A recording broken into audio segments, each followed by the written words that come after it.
आमचा पाठिंबा आहे।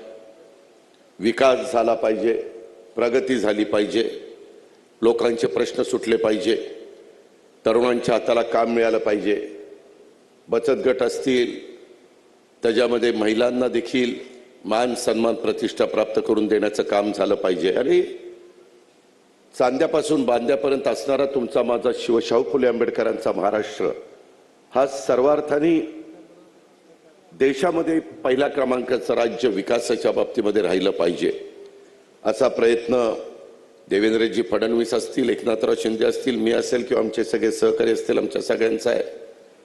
त्याचबरोबर देशाचे पंतप्रधान नरेंद्र मोदी साहेब देखील देशाला जगामध्ये प्रगतीपथावर ठेवण्याच्या करता कसोशीने प्रयत्न करतायत आणि त्याच्या अनेक बाबी आपल्या सगळ्यांच्या पाहण्यात येतात। देशामध्ये पोर्टची कामं मोठ्या प्रमाणावर चाललेली आहेत, देशामध्ये एअरपोर्टची कामं मोठ्या प्रमाणावर चालली आहेत, म्हणजे बंदरं पण चाललेली आहेत आणि विमानतळं पण चाललेली आहेत, नॅशनल हायवेची मोठी कामं चाललेली आहेत, सगळीकडे जाळं रस्त्यांचं आपण निर्माण करतोय, त्यामध्ये केंद्र सरकार आपल्याला मोठी मदत करतंय। अशी अनेक प्रकारची कामं ही देश पातळीवर राज्य पातळीवर चाललेली आहेत। असं होत असताना आपला कोकण कुठं मागं राहू नये, तळ्याचा परिसर कुठं मागं राहू नये, म्हणून खासदार, आमदार, मंत्री या नात्याने सगळे आम्ही प्रयत्न त्या बाबतीमध्ये करतोय।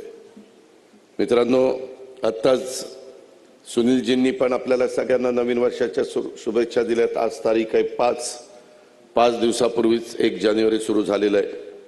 हे नवीन वर्ष देखील आपल्याला सगळ्यांना सुखाचं, समृद्धीचं, आनंदाचं, भरभराटीचं जावं अशा प्रकारच्या शुभेच्छा देतो। आणि आई चंडिका देवी प्रार्थना करतो देवीची चरणी की महाराष्ट्राला सर्वांगीण प्रगतीच्या वाटेवर घेऊन जाणारं हे नवीन वर्ष